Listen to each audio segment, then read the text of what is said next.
This mountain range in the west of Austria marks a border of sorts.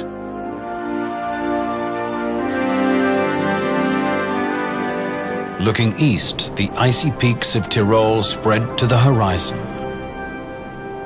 To the west lies the province of Arlberg, once part of another continent.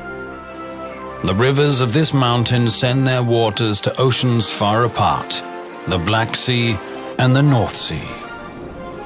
Up here, land cultivated for centuries borders on raw wilderness.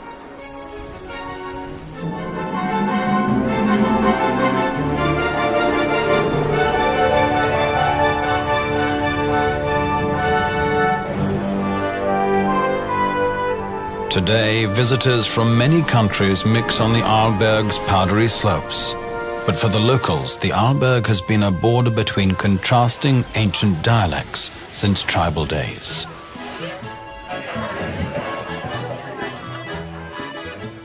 Even the menus in the ski chalets reflect two different cooking cultures, or just as often call the same dish by different names.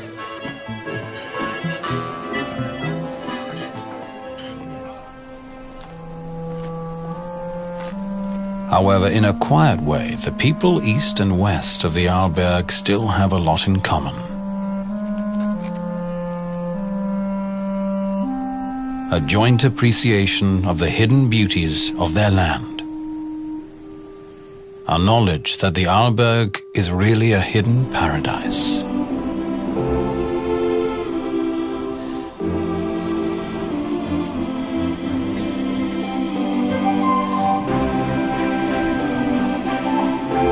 The Arlberg?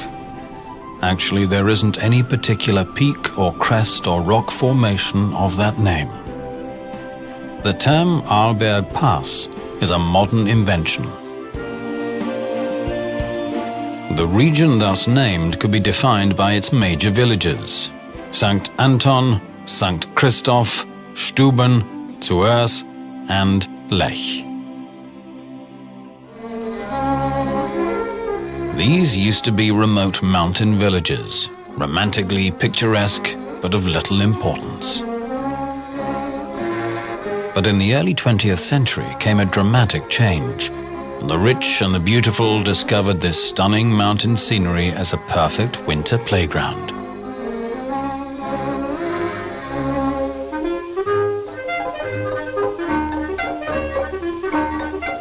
The impact of tourism first transformed the eastern slopes, the Tyrolean side.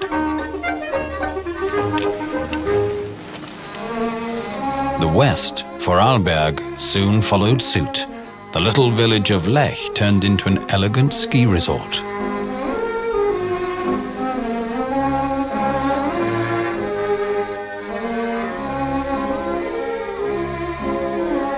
It all began in 1901 with the foundation of the Arlberg Ski Club. 20 years later, the region's first skiing school was founded, making the Arlberg the cradle of alpine skiing.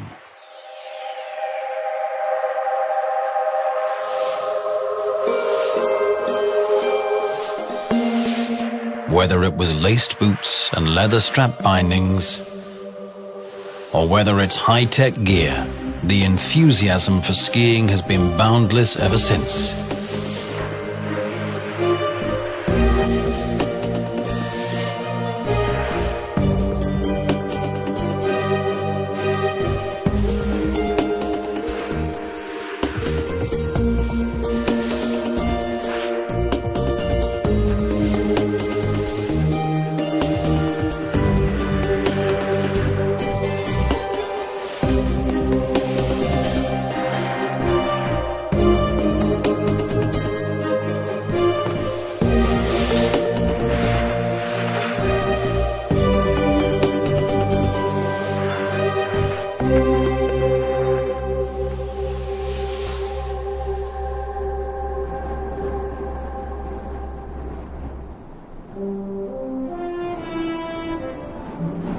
But it's not just two-legged creatures on one or two boards who occupy these slopes.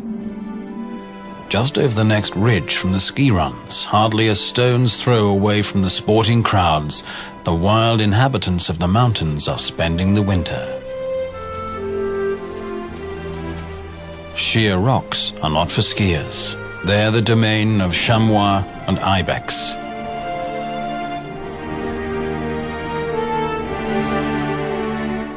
In the height of winter, the mothers and their young seek out wind-swept mountaintops where the vegetation lies bare.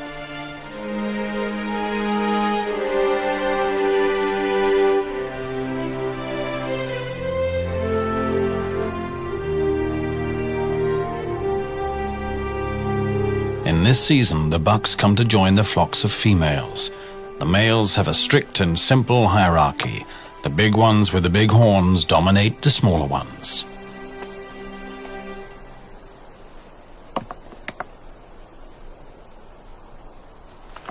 Such sparring among the bucks isn't serious. Their hierarchy has been established long ago, back in summer.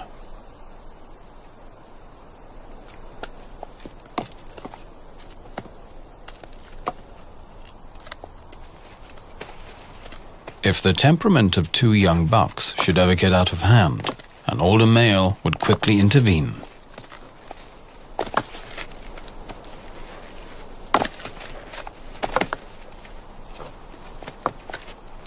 In the cold weather, with sparse food resources, the entire herd would suffer if the males wasted their energy with infighting.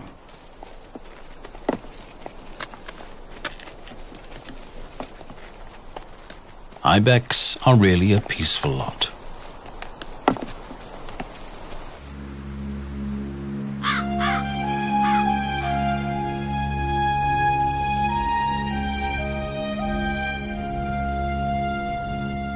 In terms of climate and weather, the Arlberg is in an exposed position.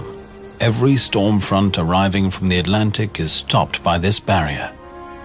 The clouds pile up and drop enormous loads of snow.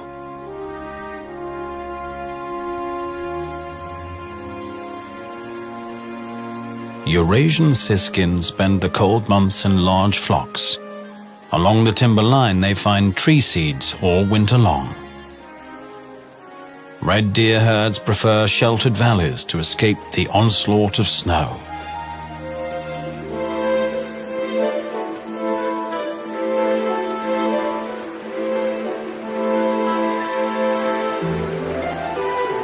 In the western valleys, the average annual snow cover is 7 to even 8 meters. Up in St. Anton, it's about half of that. And in the higher valleys, the annual average is an incredible 14 meters. On the lee side of the ridges is where the snow really piles up. For the chamois, cutting across such slopes is not just tedious, they're risking their lives. Cautiously, an experienced female makes a track. The younger members of the flock follow, always mindful to keep the number of individuals in the danger zone to a minimum.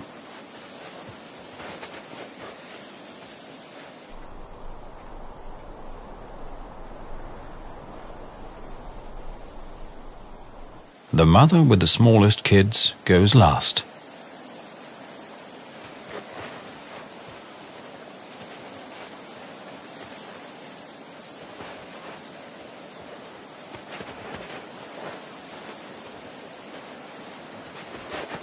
Often the chamois have to enter risky slopes to get to their grazing.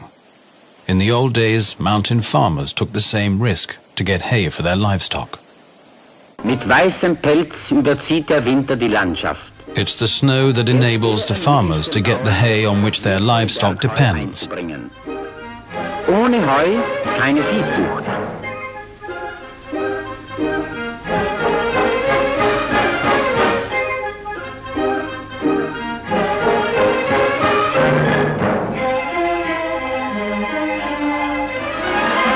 Unter Lebensgefahr fährt man die kostbare Last auf Tannenreisig zu Tal. On fir tree branches, the precious load slides downhill.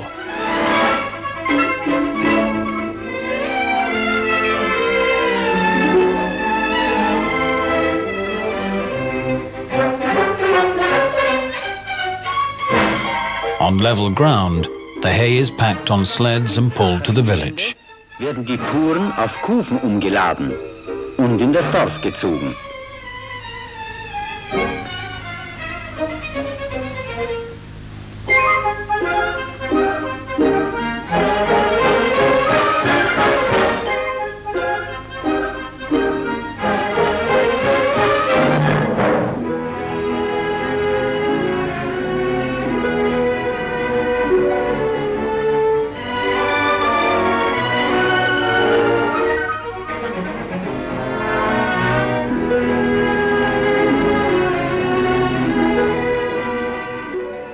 Though lifestyles may have changed since then, the wind hasn't.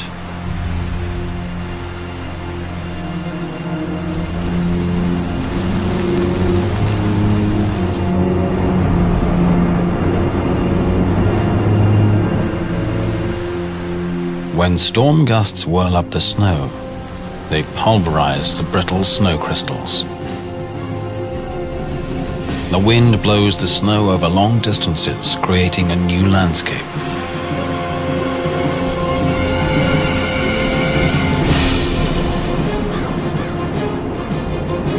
This snow has 3 times the weight of fresh powder and builds huge precarious drifts along the ridges.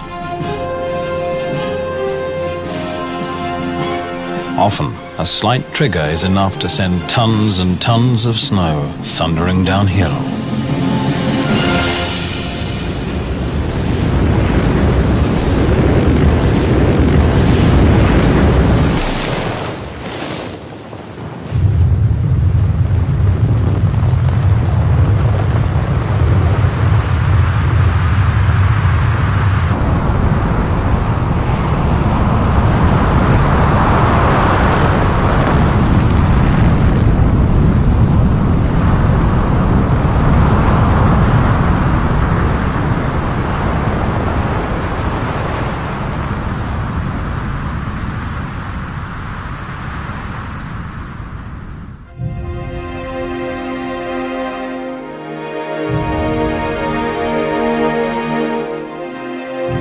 The people of the Arlberg have always had to live with the forces of nature. Since the late 19th century, structures like this gallery have offered protection against avalanches, but such measures have often proved insufficient.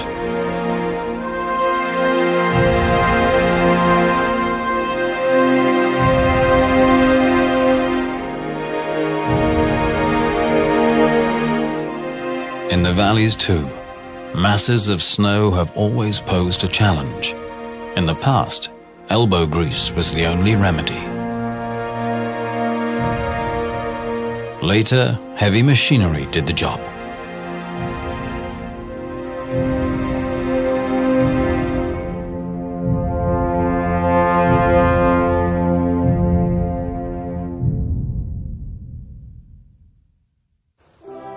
Back in the mountains above the village of Lech, there's a strange landscape feature, fully revealed only from the air.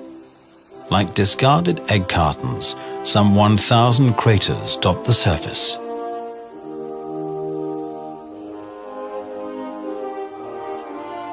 The biggest of these dolines is 100 meters across and 35 meters deep. It was created by a special form of erosion. Water made the gypsum in the rock expand. The surrounding rock crumbled and was eventually washed away by the rain. In the winter, this landscape with its many edges and craters and its labyrinth of snow-covered Swiss mountain pines is a perfect hideaway for wildlife. It's a permanent haunt of ptarmigans, together with chamois. They find food in places where small avalanches have exposed the ground.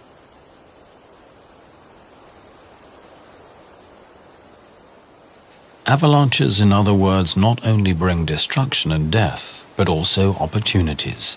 Without them, the snow blanket would cut off the animals from food for many months.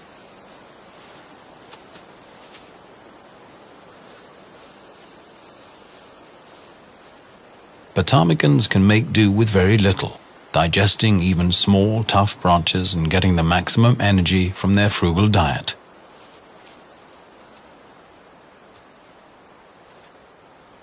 Overnight and around midday, The birds bury themselves in the deep snow to escape the wind.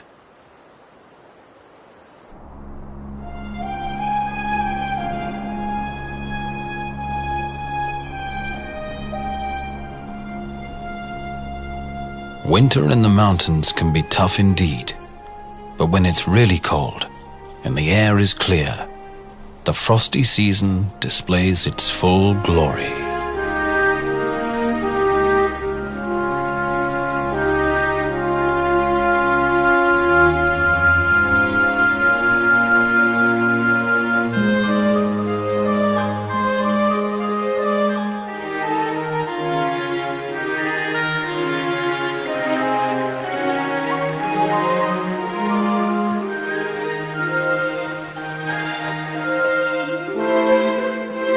Fresh snow has covered the heights, sending the chamois downhill to sheltered places.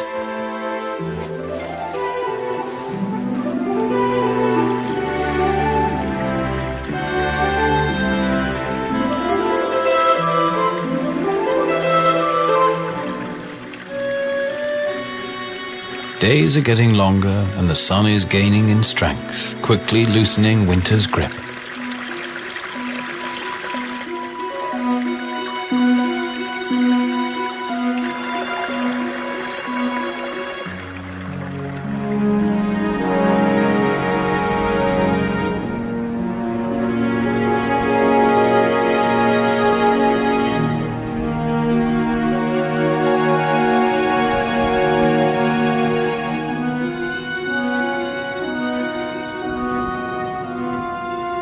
The trickle and murmur of water is everywhere.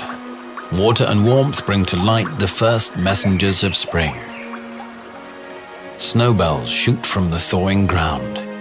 These flowers are perfectly adapted to the extreme conditions up here, and beneath the snow, something is moving.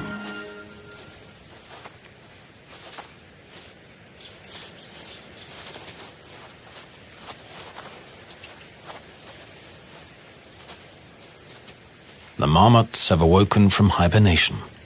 For more than 6 months they slept in their burrows, depending on their fat reserves. Now it's time for a hearty breakfast. From its hide, a ptarmigan is watching.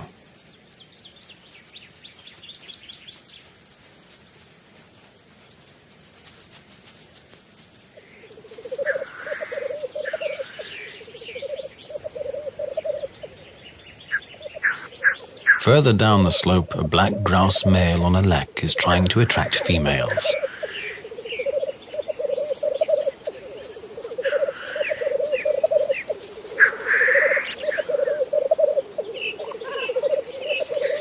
Any intruder on the lek will be confronted.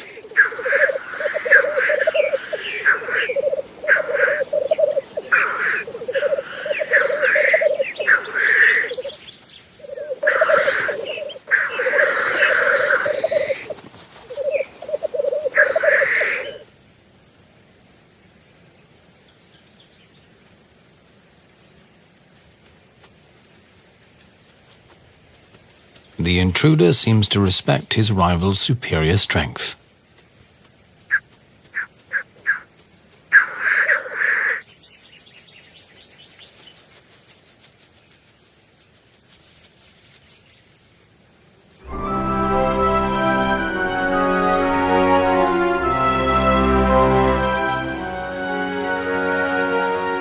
It's mid-June.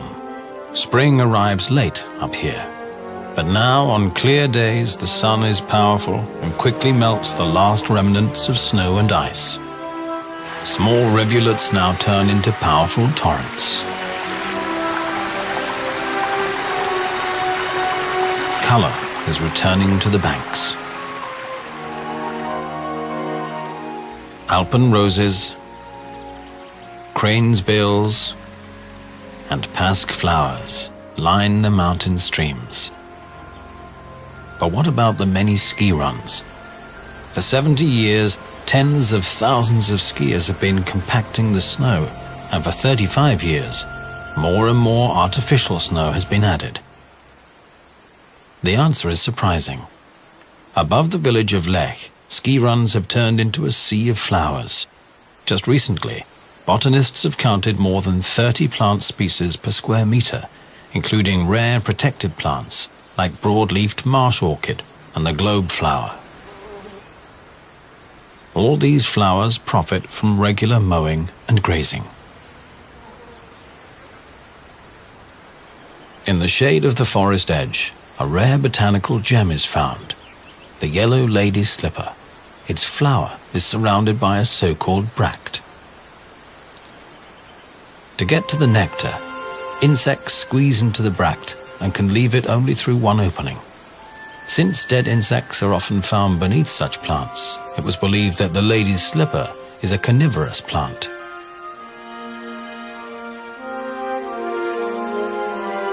In fact, however, predatory spiders often lie in wait by the bract's exit, killing the insects and leaving their empty skins in the grass. In late spring, after the snowmelt, one of the sources of the Lech River is in spate. Crystal clear water gushes from limestone rocks, and soon the creek grows into a small river.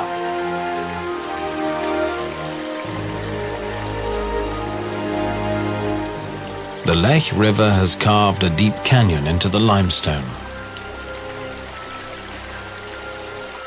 This is Europe's great continental divide.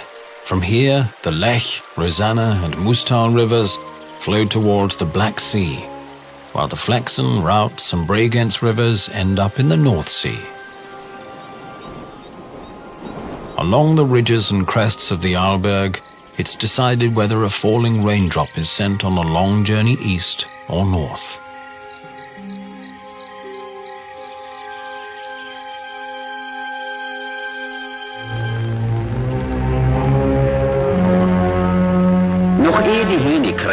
Before the roosters crow and the wind chases the last wafts of fog out of the valleys and over the crests, the herdsman leads his herd to pasture.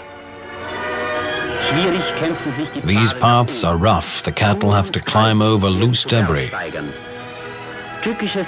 Just setting one foot before the other can be a chore, and he goes on and on to a height of 2,000 meters.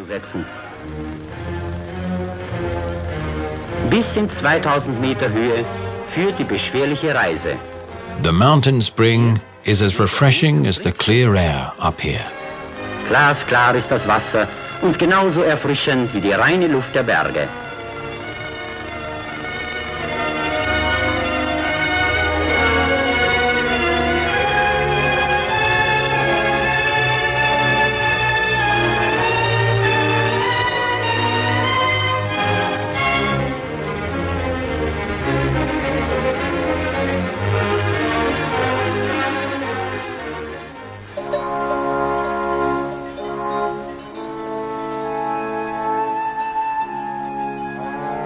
The mountain pastures are still being cultivated to this day. The grazing keeps bushes and trees down and the meadows clear.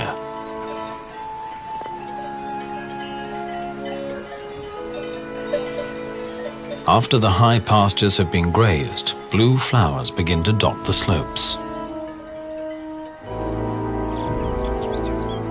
It's the blue wolfsbane, one of Central Europe's most toxic plants. According to a Greek myth, it grew from a hellhound's drivel. The mere touch of the blue or the yellow wolfsbane can cause severe toxic shock.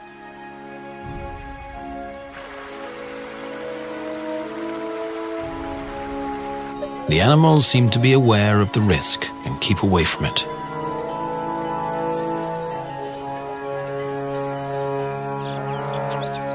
Mountain cabins have always been built in spots known to be safe from avalanches. Some of them used to be dairy farms. For centuries, traditional cheesemaking was practiced up here. This is tedious work. Fresh morning milk and milk from the previous evening are mixed with ferment and heated. The curdled mass is cut up with a cheese blade.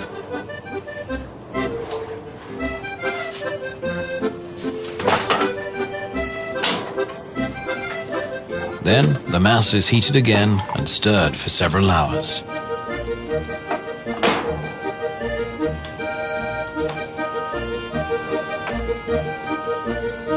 In the days when the pastures could not be reached by vehicles, making cheese was the only way of preserving the summer milk.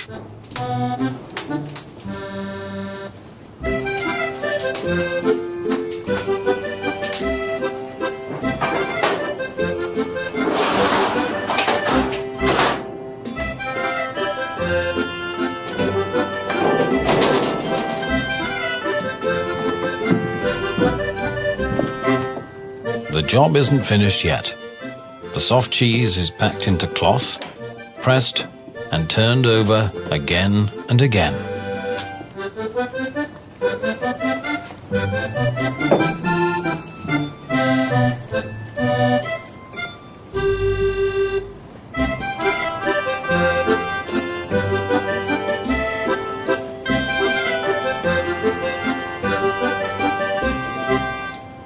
The whey is drained off.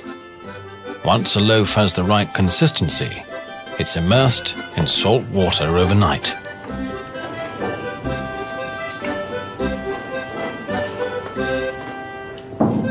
Regular turning and rubbing with salt water produces a nice rind. After 4 months, the cheese is mature, but its typical aroma will still take a while to develop.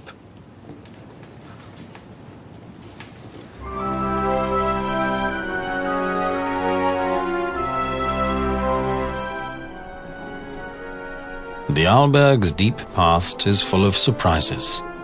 Some 220 million years ago, its crests were flat, tropical beaches, not far from the equator. Again and again, the tropical sun dried out shallow lagoons, leaving behind gypsum. As the African plate drifted northward and eventually collided with Europe, the shallow sea and its beaches were squeezed together and eventually lifted up. The gypsum craters, as such, may be unspectacular, but they allow trees to grow way above the timber line. Along the crater rims, the air is warm. Cold air drains away into the funnels, turning the climate upside down.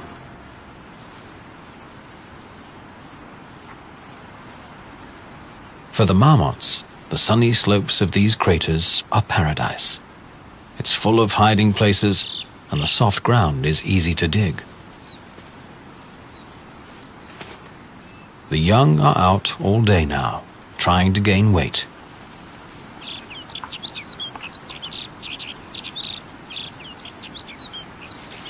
They have to hurry up. Summer is short in the mountains. To make it through their first winter, they'll need lots of fat.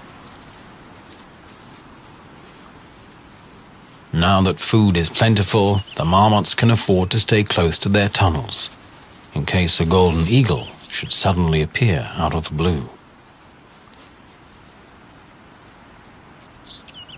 Eating isn't everything. There also must be time for social life. All work and no play makes a dull marmot.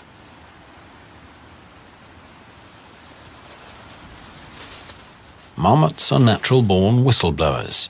If one of them spots anything suspicious, it will sound an ear-rending alarm.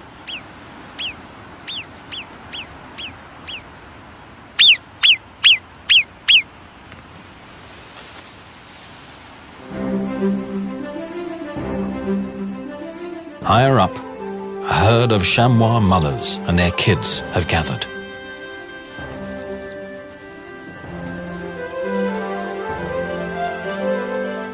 Here too, good, clean fun seems to be an important part of life.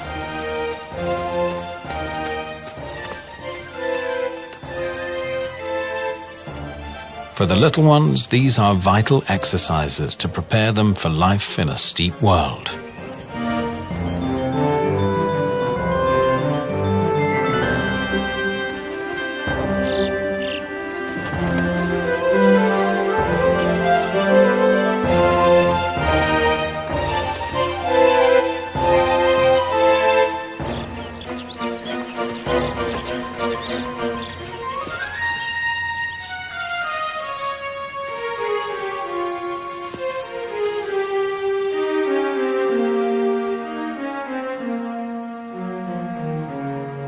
In the mountains, weather changes can be spontaneous.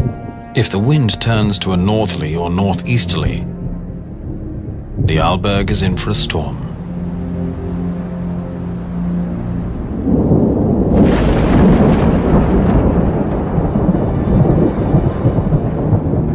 When early settlers found such shapes imprinted in the rocks, they called them thunderbolts, believing they had been engraved by flashes of lightning. For the mysterious tracks next to them, they also had a ready explanation. This is where the devil danced.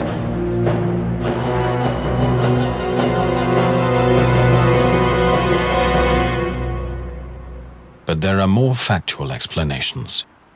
The thunderbolts are really remnants of early relatives of modern octopus, and the devil's footprints are seashells from an ancient reef.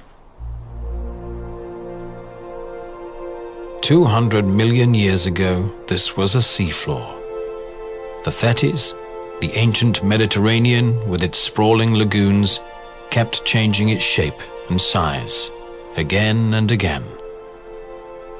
To the expert, this is an open book telling 400 million years of geological history. Broken up by ice and washed out by water and acids, this karst landscape is the result of erosion. And there are even more witnesses of lost eras. The ancient sea was populated by ammonites, marine predators like the nautilids, the predecessors of modern octopus.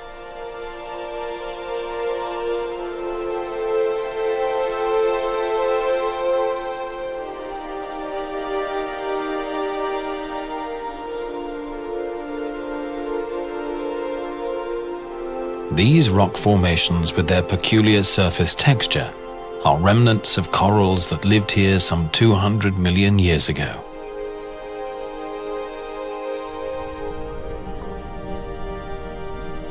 Over millions of years, the sea level rose and fell, followed by the growth and decay of coral reefs.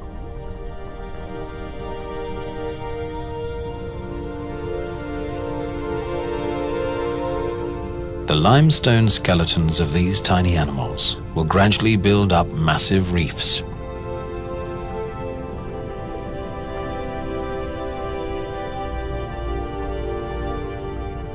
But the Arlberg's coral gardens were just a brief episode in Europe's long history. In fact, these rocks have come from several ancient continents.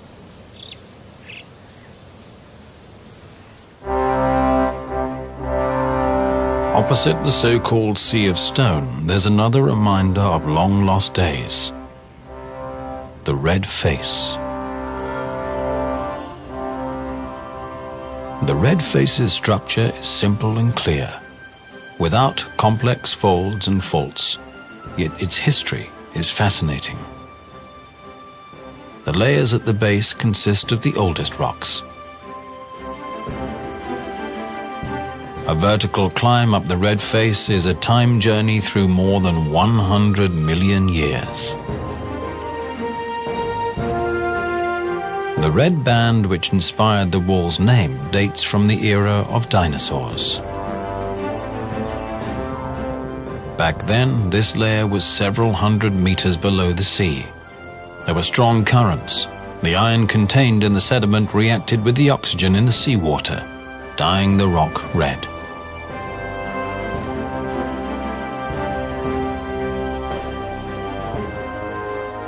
On the eastern side, in Tyrol, the rocks have an even longer story to tell. The climber's hands are touching the recycled rock of a mountain range that was eroded more than 300 million years ago. Masses of this debris sank down into the Earth's mantle, was transformed by pressure and heat, and lifted up again.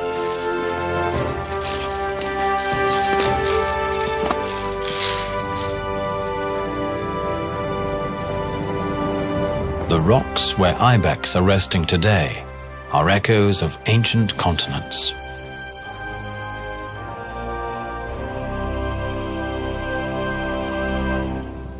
The history of the ibex may be much more recent. but it's just as dramatic. In the Middle Ages, these animals inspired a mystic imagination. They were believed to have magical powers. Almost all parts of their bodies were used as medicines. By the early 19th century, the ibex was practically extinct. Only in the Gran Paradiso Mountains in Italy, some 60 individuals survived. Under the personal protection of the Italian king, the population was allowed to recover somewhat.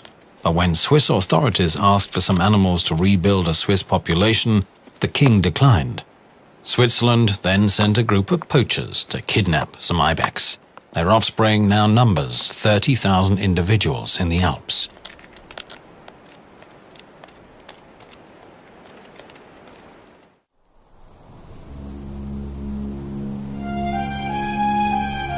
Snowfall is likely at any season on the Arlberg, even in the height of summer.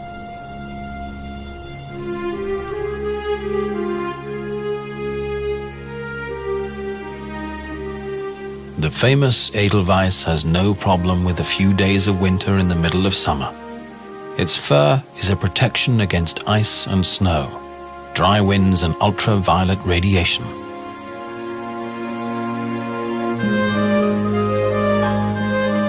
But snow in summer will not last long. As the fog lifts, it becomes clear that this time the blizzard was not so heavy.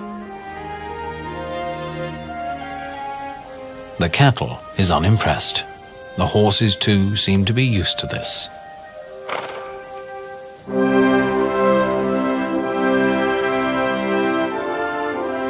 A few centimeters of snow in summer cannot belie a general trend in the Alps. The climate is warming, and the glaciers are waning. In recent decades, the Kaltenberg Glacier has lost much of its ice mass. The same is true for the Kuchen Glacier. Some 20-30 years ago, this vast field of debris was still covered by ice.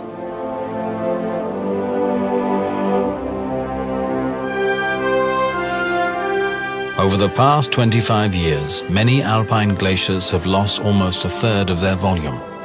The end of this trend is not in sight.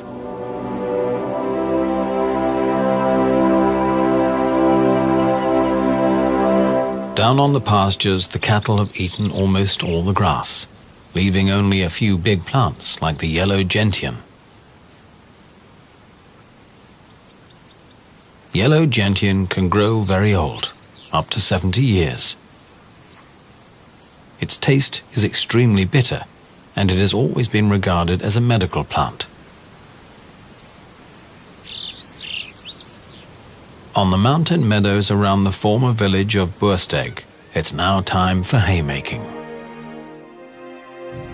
In the olden days, this was done with scythes and rakes. Since the men used to be in the military working abroad, this hard work was left to the womenfolk. The women even pulled the hay to the shacks, or all the way down to the valleys.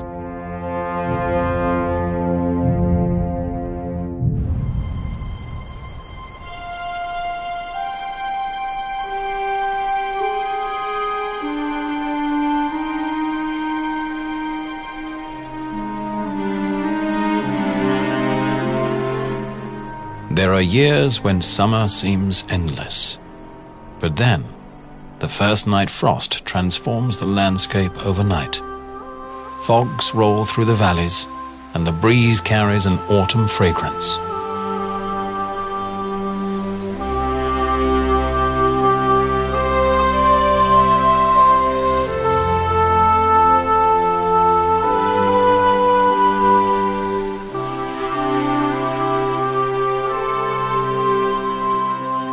Bright yellow of the woodland contrasts the deep blue of the sky, accentuated by the neon red of rowan berries.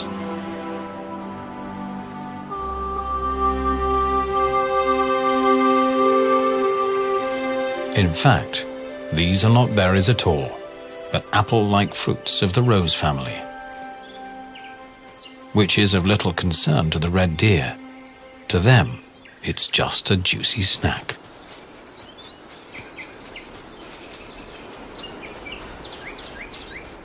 Before the winter, anything that's nourishing is welcome. The fruit of the rowan tree contains lots of sugar.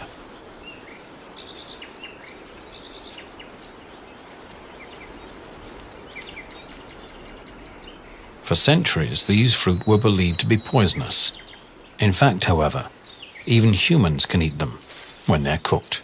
They contain lots of vitamin C.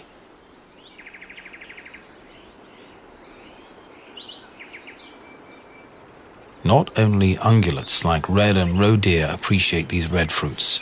Badgers, foxes, and numerous other species love them too.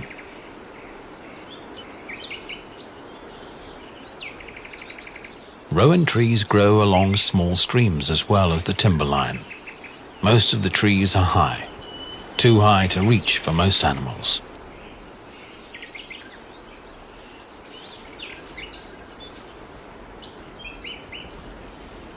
No problem for birds.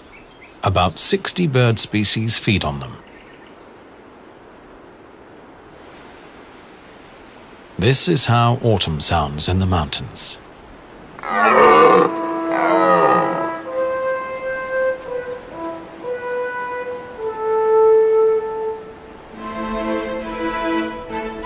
All day long, the rotting calls of stags echoes from the slopes. The roar is more than just a threat to male rivals. From a male's voice, females can discern the strength and health of a stag. The deeper the voice, the greater the attraction.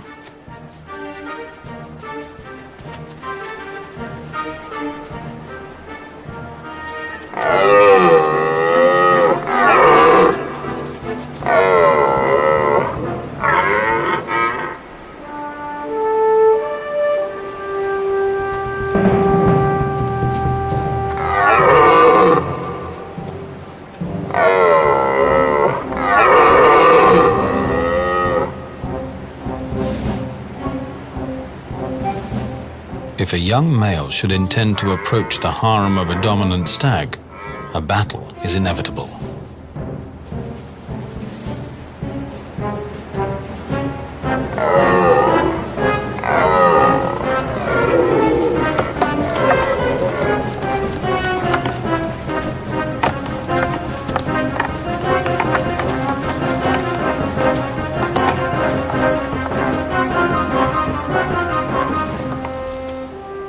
The rut can last several weeks. For the dominant stags, this is the most stressful time of the year.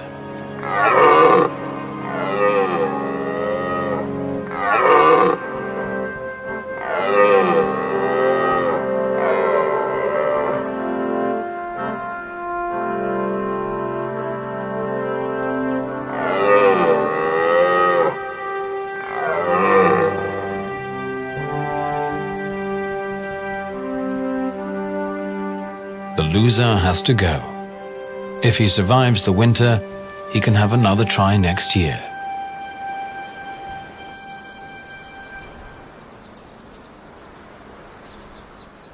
Now that the trees are in full color, it's time for a special harvest.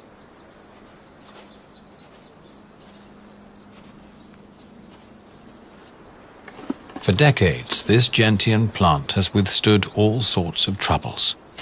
Now it will serve a noble cause.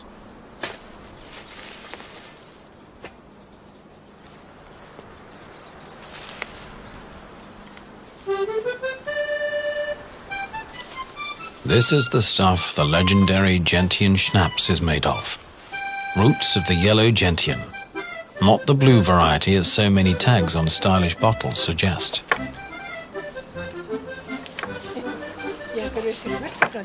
The roots are cleaned with a brush, very carefully. Even the slightest remnant of dirt would spoil the work of many days. The clean roots are chopped up.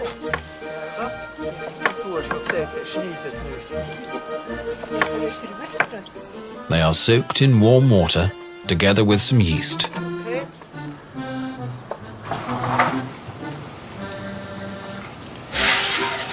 After 3 weeks of fermentation, the mash is ready. It is poured into a retort pot. The so-called bird's beak is placed on top.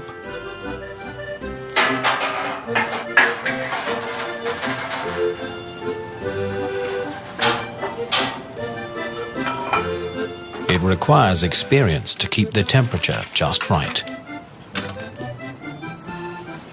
Just at the right moment, the still has to be cooled down.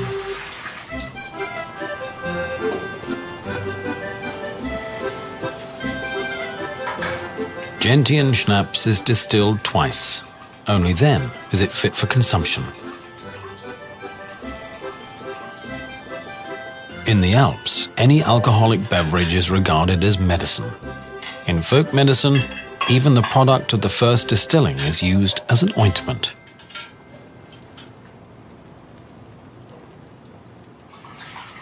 The end product, the schnapps, is recommended after physical exertion or general weakness, and after a good meal. Tagesarbeit, abends Gäste. Bacon dumplings after a day of hard work. Who could resist? In the evening, a farmer would invite all of his farmhands for dinner. And dinner is rounded off with a glass of Gentian schnapps. Ein Schluck Enzian.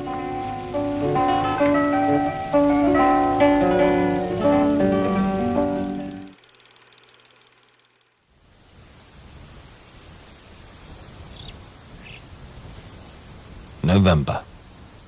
The first snow in the mountains signals the opening of an exciting spectacle. The chamois rut. In contrast to the ibex, who will batter each other with sheer power, chamois bucks will engage each other in breakneck chases.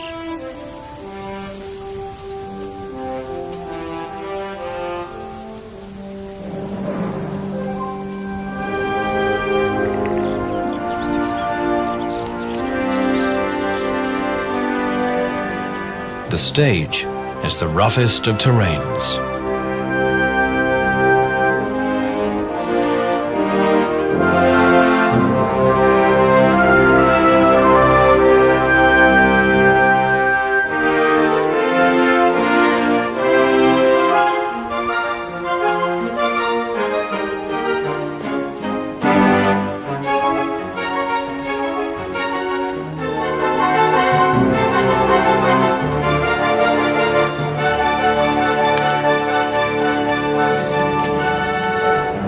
The year is coming full circle. The chamois have done what is necessary to multiply in spring. Again, the Arlberg is gradually being buried in masses of snow. The animals are withdrawn to quiet valleys and rocky crags, and soon the crowds of two-legged winter guests will be back.